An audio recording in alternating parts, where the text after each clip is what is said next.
तो चुनाव के नतीजे आने में भले ही चंद घंटे का इंतजार बाकी रह गया है, लेकिन एग्जिट पोल के नतीजों से राजनीति काफी गर्मा गई है।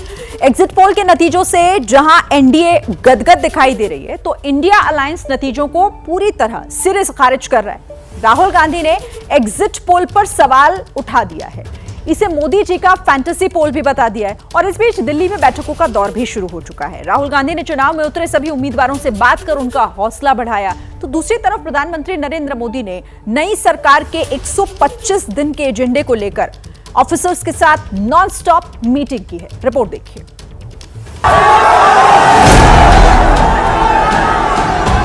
देश में आत्मविश्वास नया है। दशकों बाद ऐसा समय आया है,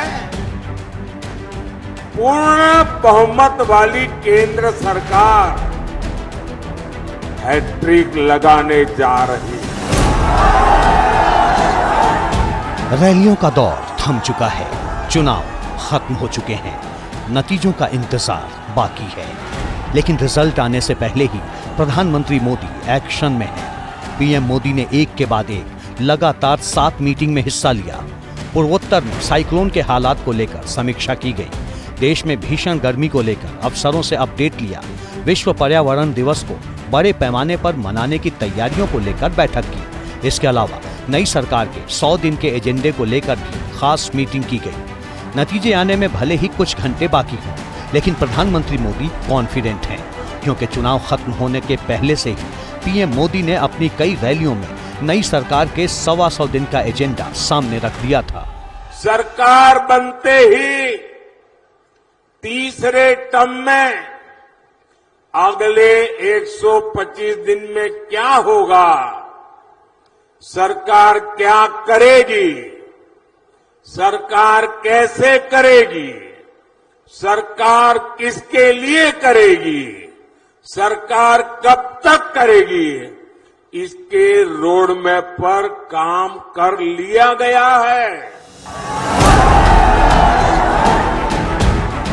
इतना ही नहीं, सरकार अगले 5 साल के दौरान कैसे बड़े और साहसिक फैसले ले सकती है, इसका जिक्र भी प्रधानमंत्री ने किया। अगले 5 साल में कौन से बड़े निर्णय लेने हैं, इसकी भी रूपरेखा खींची जा चुकी है। अगले 25 साल के विजन पर भी हमारी सरकार तेजी से आगे बढ़ रही है। ये प्रधानमंत्री मोदी का आत्मविश्वास ही है कि लोकसभा चुनाव के लिए मतदान शुरू होने से पहले ही नई सरकार के लिए 100 दिन का एजेंडा तैयार करने के लिए अलग अलग मंत्रालयों को निर्देश दिया था।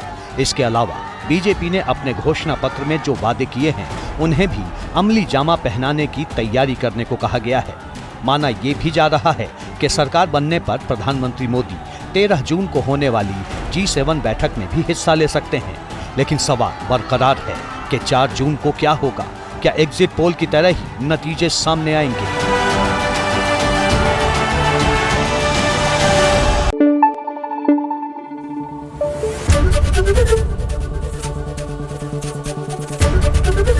एबीपी न्यूज आपको रखे आगे।